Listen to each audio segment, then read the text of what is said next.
आदाब साथियों, मैं हूं डॉक्टर मुस्तकीम राव। मानव आवाज़ सहारनपुर न्यूज़ चैनल में आपका स्वागत है। साथियों, जैसे कि आपको मालूम है कि सम्राट मिहिर भोज जी को लेकर दो समाज आमने सामने हैं।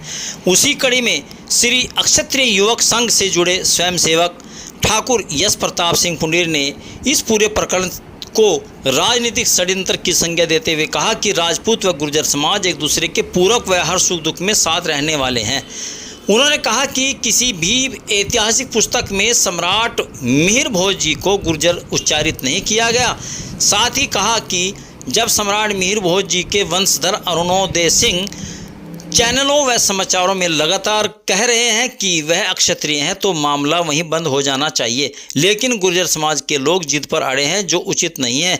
उन्होंने कहा कि सम्राट मिहिर भोज राजपूत या फिर गुर्जर थे, ये हम या वह डिसाइड नहीं करेंगे, बल्कि इतिहास तय करेगा। सिंह पुंडीर जी, अभी सम्राट मिहिर भोज जी को लेकर जो दो समाज आमने सामने आए हैं, तो उसमें गुर्जर समाज ये कहता है कि सम्राट जी हमारे थे और आप कह रहे हैं कि हमारे हैं। क्या मामला है, क्यों उठा रहा है ऐसे? सबसे पहले तो आपके दर्शकों को मैं धन्यवाद देना चाहूँगा। दूसरा, आपने ये कहा कि सम्राट मिहिर भोज किसके हैं। सम्राट मिहिर भोज तो पूरे भारतवर्ष के हैं।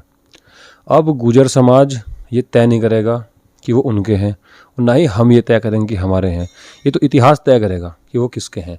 और इतिहास में तमाम साक्ष्य, शिलालेख, अभिलेख, इतिहास जितना भी है, उसमें सम्राट मिहिर भोज को शुद्ध रूप से लक्ष्मण के वंशज और सूर्यवंशी क्षत्रिय उल्लेखित है। गुर्जर जाति का कहीं से कहीं कोई उल्लेख उसमें नहीं है। इसी को लेके गौरव यात्रा निकाली गई है गुर्जर समाज द्वारा। फनपुरी से लेकर नकुड़ तक के हजारों की तादाद में उसमें लोग इकट्ठे हुए थे। उसके बाद प्रतिक्रिया स्वरूप राजपूत समाज के लोग भी यहाँ कलेक्ट्रेट पे इकट्ठे हुए, धरना स्थल पे उन्होंने धरना दिया। उसके बाद डीएम साहब ने और कप्तान साहब ने आश्वासन दिया था कि 10वां दिन हो गया है। क्या आपको लगा? देखिए, तो प्रशासनिक कार्य है। हमारे एसएसपी साहब और डीएम साहब, अभी हमारी मीटिंग भी हुई थी समाज की, उसमें भी यही हमने निर्णय किया था कि यदि ये प्रशासन उचित कार्रवाई नहीं करता, क्योंकि 28 तारीख को भी आदेश आया था डीएम साहब के द्वारा कि धारा 144 लगी हुई है और जो इसका उल्लंघन करेगा उसके ऊपर गैंगस्टर के तहत कार्रवाई। तो हमारी मांग है कि जिन्होंने इन आदेश का उल्लंघन करा उनके ऊपर सभी कार्रवाई हों, जिसका हमें आश्वासन दिया गया था। तो आपका अगला कदम क्या होगा इसकी? देखिए, हमारा अगला कदम तो तय है कि हम जो है इतिहास की संरक्षण के लिए कानूनी रूप से भी और प्रशासनिक रूप से भी जितना हमारा हो सकेगा उतना हम इसमें जो है आंदोलन के जरिए, मान लीजिए शांतिप्रिय, या हम इतिहास की कोई यात्रा निकालें उसके तरह, या फिर हम इतिहासकारों को इकट्ठा करके एक प्रेस कॉन्फ्रेंस करें। यश प्रताप जी, मिहिर भोज जी के जो 44वें पीढ़ी के अपने बता रहे हैं अरुणोदय सिंह जी, वो बताते हैं कि हम अक्षत्रिय हैं। उनकी बात से कहाँ तक इत्तेफाक रखते हो आप? देखिए, पहले तो ये कि क्षत्रिय कौन है कैसे तय होगा, ये परंपराओं से तय होता है। किसी के कह देने से ये तय नहीं होगा, क्योंकि देखो, क्षत्रिय जो क्षात्र धर्म है हमारा, ये इतना प्राचीन धर्म है। इसका वेद उपनिषद हमारे हर उसमें इसका जिगर है। तो देखो, ये बात सच है कि भारत में कई जातियाँ क्षत्रियों से निकली हुई हैं। यानी जो पहले क्षत्रिय थे, यानी उनके पूर्वज तो क्षत्रिय थे, लेकिन जब वो वर्ण व्यवस्था से अलग हट गए, वो जाति में बट गए, वो अपने कार्य में बट गए, तो आज ये कहना कि हम अभी भी क्षत्रिय हैं, तो ये बात एक को सही नहीं है। क्योंकि वर्ण की जो व्यवस्था थी हमारी, ये प्राचीन समय की है, और हम जैसा क्षत्रिय वर्ण है हमारा, हमारे आज भी वही परंपरा विद्यमान है जो भगवान राम के काल में परंपरा विद्यमान थी।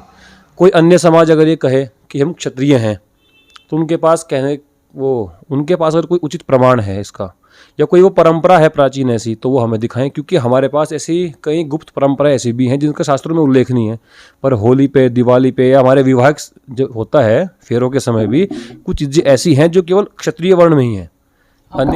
वो राजपूत समाज में इंडिविजुअल है, बिल्कुल अलग है। तो ये क्या चीज़ है? मतलब ये वही परंपरा है जो तय थी पहले से ही। जैसे कि अब ये समाज है, गुर्जर समाज है या अन्य कोई भी समाज हो, इनके कुल गोत्र हमारे से मिले हुए हैं। जैसे मैं जो चौहान वो है कुल, वो इनमें भी है, वो जाटों में भी है।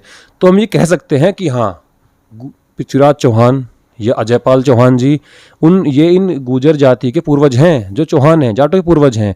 पर ये कह देना कि उनकी जाति गुर्जर थी, ये गलत है, क्योंकि एक पिता की कई संतान हो सकती हैं, भविष्य में जाकर वो अलग अलग जातियों में चली गई, तो अब ये कहना कि नहीं नहीं उनकी जाति वही है, तो इस पर हमें आपत्ति है, क्योंकि वो तो जो थे वो हैं, परंपरा तय करती है क्या है। मुनीर साहब, आप इतिहास का बड़ा अध्ययन करते हैं और आप अपने समाज में एक प्रतिष्ठा रखते हैं।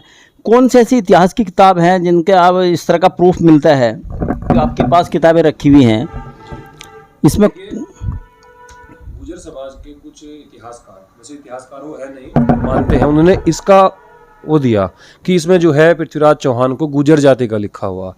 मैं आज ये दावे के साथ कह सकता हूँ चैनल के माध्यम से भी, देखो मेरे हाथ में है, मैंने इसका 10 बार अध्ययन किया। इसमें जहाँ भी गुर्जर शब्द है वो गुजरात के लिए यूज़ हुआ स्थानीय तौर पे। मैं अभी दिखा सकता हूँ आप 103 नंबर पेज पर ये लिखा है ना, गुर्जरम मूल राज आख्यम कह।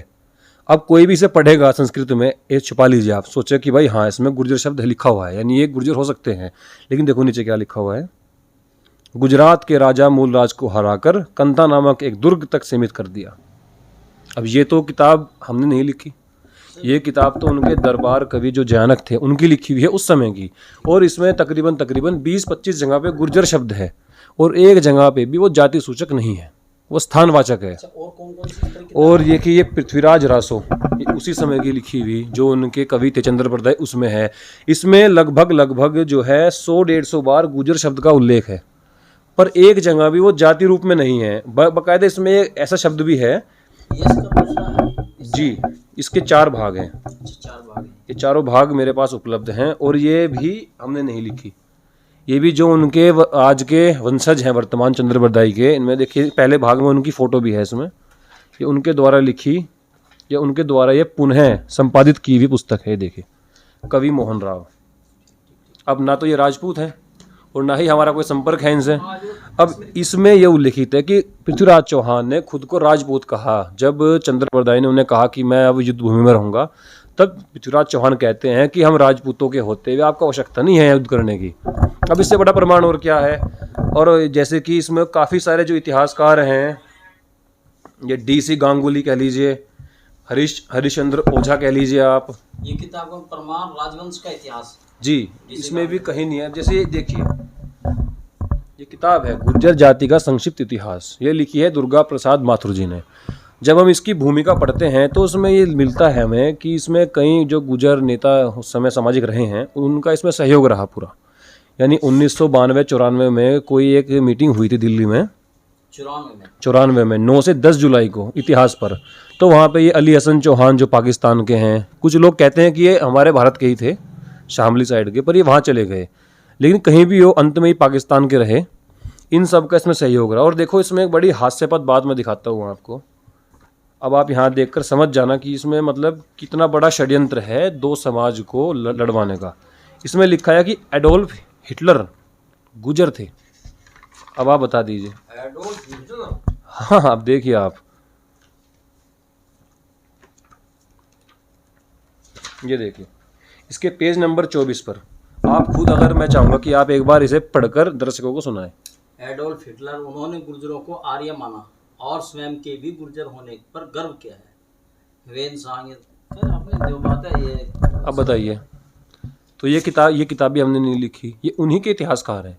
और एक सबसे बड़ा प्रमाण क्या है इसमें, ये देखिए, जो इनके ये आदरणीय शेषराज सिंह जी पवार हैं, आपका इंटरव्यू भी लिया उन्होंने, आपने, ये उनके द्वारा संपादित की पुस्तक है एक, बृहद कुंभों की सामाजिक यात्रा। इसमें जो है अलग अलग इतिहासकारों के, जो अधिकतर इन्हीं के समाज से हैं, उनके इसमें लेख उल्लेखित हैं, वो चिपका रखे इन्होंने इसमें। तो इसमें बहुत ही अनर्गल बातों का उपयोग भी है इसमें, जैसे कि यादव, जाट, इन सबको इन्होंने गुर्जरों से उत्पन्न बताया हुआ। तो मेरा इसमें यह कहना है कि इस तरह की बातें समाज में टकराव पैदा करती हैं, क्योंकि ना तो ये इतिहासकार हैं, यहाँ पीछे इनकी वो लिखी हुई है योग्यताएं, ये सिविल इंजीनियर थे, तो इतिहास की कोई जानकारी नहीं है। तो हम ये चाहते हैं अगर कुछ ऐसा भी हो तो एक प्रमाणिक इतिहासकार जो PhD होल्डर है बड़ी बड़ी यूनिवर्सिटियों की, वो बैठें, वो आए और वो तय करें कि क्या है क्या नहीं है। अच्छा, और कौन सी किताब इस तरह की हैं जो आपके पास इस तरह की? मेरे पास एक ये किताब है, देखिए, ये लिखा हुआ गुर्जर और उनका इतिहास में योगदान। इसमें तो मतलब पूरी हद पार कर रखी है। इसमें लिखा हुआ है कि महाराणा प्रताप भी गुर्जर, छत्रपति शिवाजी भी गुर्जर, यानी सबको गुर्जर। अब देखिए, जहाँ तक मुझे समझ में आया, ये एक षड्यंत्र है भारत में जातियों को टकराने का। क्योंकि गुर्जर जाति तो इतिहास काल से हमारी सहयोगी जाति रही है। मैं आपको दिखा सकता हूँ, अभी पृथ्वीराज रासो में लिखा है, जो काका कान्हा थे पृथ्वीराज चौहान के चाचा, उनके एक दाभाई मतलब कुछ परंपरा गुर्जरों में ऐसी थी राजस्थान में, जो दाभाई यानी उनकी जो औरतें हैं वो हमारे जो राजकुमार हैं, उनका पालन पोषण करने का जिम्मा इन्हीं के पास था। आज भी आप चेक कर लीजिएगा, कई गुर्जर दाभाई लिखते हैं अपने आगे राजस्थान में, और वो बड़े सम्मान के साथ कहते हैं, गर्व के साथ। तो उन्हीं के दाभाई यानी उनके जो पुत्र हो गए वो दाभाई कहलाए, यानी भाई के समान। उनका नाम था चेचिक महार, और एक बहुत बलशाली योद्धा रहे। उन्होंने हमेशा जो है काका कान्हा का साथ दिया। तो हम ये कैसे मान लें कि गुर्जर समाज हमारा विरोधी समाज है? यानी हम तो इतिहास से भी एक होते चले आए। ये हमारी फ्रंट लाइन की जाति थी बाकायदा। कुछ संकट हमारे पे आया, ये आगे आए। दोनों एक दूसरे के दुख सुख में साथ खड़े रहे, बिल्कुल। लेकिन अब ये इस तरह का जब इतिहास हमारे सामने आया तो बड़ा दर्द हुआ इस बात को देख के कि ये चल क्या रहा आखिर, इसके पीछे षड्यंत्र किसका है। तो ये सामने आना चाहिए, वरना महाराणा प्रताप को गुर्जर लिखने का मतलब ये समझिए आप कि पूरे देश में स्थिति खराब हो सकती है, पूरे देश में जाति टकराव हो सकता है, क्योंकि क्षत्रिय तो जो है पूरे भारतवर्ष में है। अच्छा, और कौन सी किताब इस तरह की हैं आपके पास? ये आपके पास तो बहुत सारे लिटरेचर है। लिटरेचर मेरे पास बहुत ज़्यादा है, कुछ अलग जगह रखा हुआ है जो लाइब्रेरी है हमारे अपनी शोध करते हैं, कुछ मेरे पास यहाँ बचा हुआ था। से प्रतिहारों का मूल इतिहास है, अभी बात चल रही थी इतिहास के प्रतिहारों के ही। तो जी गुर्जर जो ये जाति है, ये कह दिया कि गुर्जर प्रतिहार वंश इनका था। तो मैं थोड़ा संशोधन करता हूँ कि वो गुर्जर शब्द है, इनकी जाति है गुर्जर। जो इन्हीं के कुछ लेखक हैं उसमें भी लिखा हुआ है इन्होंने कि हाँ, इनका पहले नाम था गौचर, यानी एक वैसी जाति थी जो पशु का काम करती थी, पशुपालन का काम करती थी, और फिर इनसे ये बने गुर्जर, फिर गुर्जर से गुर्जर, ये हिंदी शब्द है, और गुर्जर संस्कृत शब्द है। रामपुर मनिहारण में गोचर महाविद्यालय बना हुआ है, कहीं वो तो नहीं है उसके? जी बिल्कुल हो सकता है, क्योंकि उसमें जो अधिकतर मैनेजमेंट है यानी उसके ऊपर लिखा हुआ है कि वो इन्हीं के समाज द्वारा स्थापित है वो, तो ये भी एक प्रमाण के रूप में हम ले सकते हैं। और बाकी जो हमारी एनसीईआरटी किताब है उसमें भी इनका मतलब यही उल्लेख है कि गुर्जर बकरवाल्स। पुनीर साहब, आप सम्राट मिहिर भोज जी की बात चल रही थी कि सम्राट मिहिर भोज जी को अब फिलहाल आप कहाँ किस तरह कैसे बिलोंग कर सकते हैं अपने से? अभी उनके जो पड़पोते क्या वंशज जो है उनके, देखिए मध्य प्रदेश में नागौद रियासत आज भी मौजूद है। कुंवर अरुणोदय सिंह उनके आज के वंशधर हैं। वंशधर कह रहा हूँ मैं, वंशज तो सब हो सकते हैं, पर वंशधर कौन? जो उस पीढ़ी से हो, जो उस परंपरा से हो, जो उस कुल से हो। उन्होंने एक बार नहीं हजारों बार मीडिया के सामने कहा है कि मैं मिहिर भोज का वंशज हूँ, मेरे पास गद्दी है, प्रमाण है, अपना किला है, पूरे डॉक्यूमेंट हैं। तो मैं मानता हूँ कि वहाँ से विवाद खत्म हो जाना चाहिए था, पर उसके बाद भी तूल पकड़ रहा है। फिर हम ही सवाल पूछते हैं कि अगर ये वो गुर्जर जाति के थे तो उनकी रियासतें कहाँ हैं आज? कोई वंशज उनका मौजूद है? कोई उनके गोत्र के गांव हैं? नहीं है, शून्य। कई बुजुर्गों का जो अच्छे हमारे पूर्वज अभी भी जीवित हैं, उनका साफ साफ कहना यह है कि गुर्जर और राजपूत एक ही हैं। बिल्कुल एक है, लेकिन फिर टकराव की बात है क्या? टकराव कराया जा रहा है ना, ये आप ये समझिए कि ये भारत की अखंडता को तोड़ने का कुप्रयास भी हो सकता है। बिल्कुल मैं इस बात को मानता हूँ, क्योंकि हमारे बड़े बुजुर्ग हैं, हम उनके पास बैठे उठे, सबका यही मानना है कि ऐसा तो नहीं था। मतलब पहले तो एक आपसी भाईचारा था, प्यार। तो ये सहारनपुर जिला तो अगर यहाँ पे जितनी आबादी गुर्जरों की है लगभग उतनी ही हमारी आबादी है। तो कभी आपने भी नहीं सुना होगा कि यहाँ कभी टकराव हुआ, कभी नहीं हुआ। लेकिन अब ये क्यों करवाया जा रहा? तो इसके राजनीतिक कारण है सारे ये। अब थे यश प्रताप सिंह जी, और जो सम्राट मिहिर भोज जी के बारे में कुछ जानकारी दे रहे थे, ताकि समाज में जो भ्रम की स्थिति है वो दूर हो सके।